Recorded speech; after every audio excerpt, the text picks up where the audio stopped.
Причина возникновения затяжного кашля. Кашель, проявления которого слабо поддаются лечению, беспокоящий на протяжении длительного периода, несколько недель, называют затяжным или хроническим.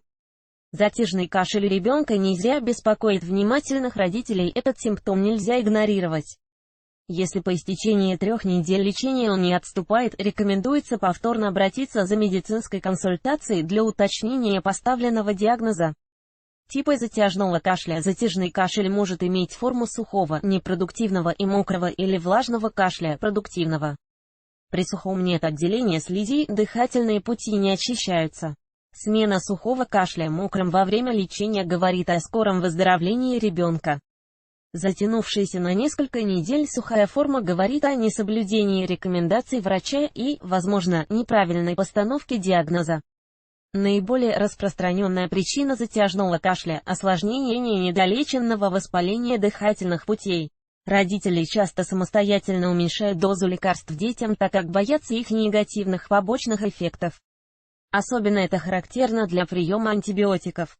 Этого делать категорически нельзя, ремиссия инфекции поддается лечению сложнее, бактерии могут выработать устойчивость к антибиотикам.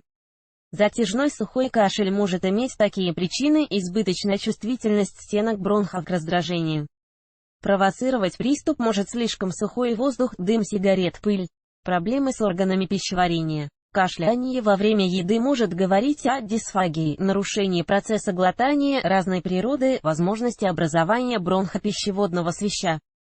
Желудочно-пищеводный рефлюкс, выход пищи из желудка обратно в пищевод, вызывает приступы кашля в ночное время в положении лежа. Трахеит, трахеобронхит. Коклюш может быть обнаружен у привитых более 5-6 лет назад подростков. При этом он не вызывает мучительные приступы с рвотой и имеет так называемое атипичное течение. Он сохраняется более 2 недель.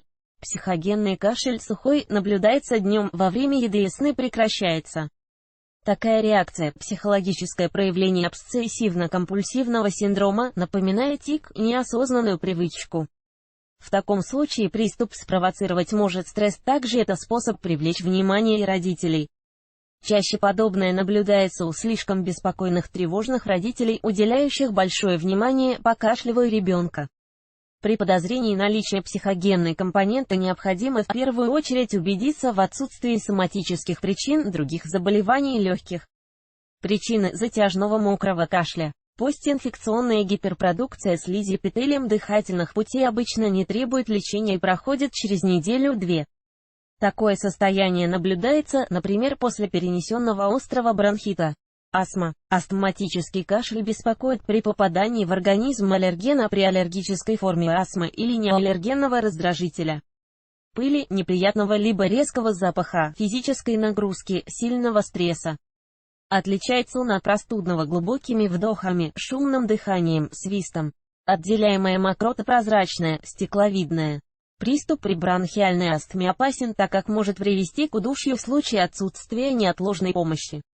Приступ купируется с помощью ингаляторов, содержащих бронхомиметики, снимающие спазм гладкой мускулатуры бронхов.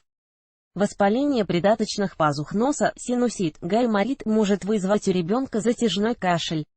Это происходит при попадании гнойного содержимого пазух в глотку. Гипертрофия аденоидов усугубляет такие процессы. Нижние дыхательные пути при этом здоровы, а реакция рефлекторная поверхностная и исчезает при успешном лечении воспаления пазух носа. Лечение затяжного кашля. Способ лечения определяется типом заболевания и его первопричиной. Если затяжный кашель вызван инфекционными процессами в дыхательных путях, назначают терапию, призванную очистить дыхательные пути от слизей, снять чувствительность стенок бронха и обеспечить таким образом нормальное дыхание.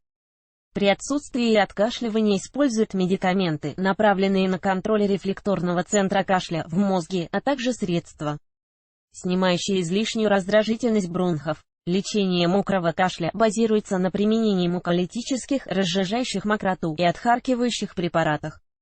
В домашних условиях можно применять такие средства, как обильное питье, увлажнение воздуха в помещении, дать ребенку мед, чай с лимоном.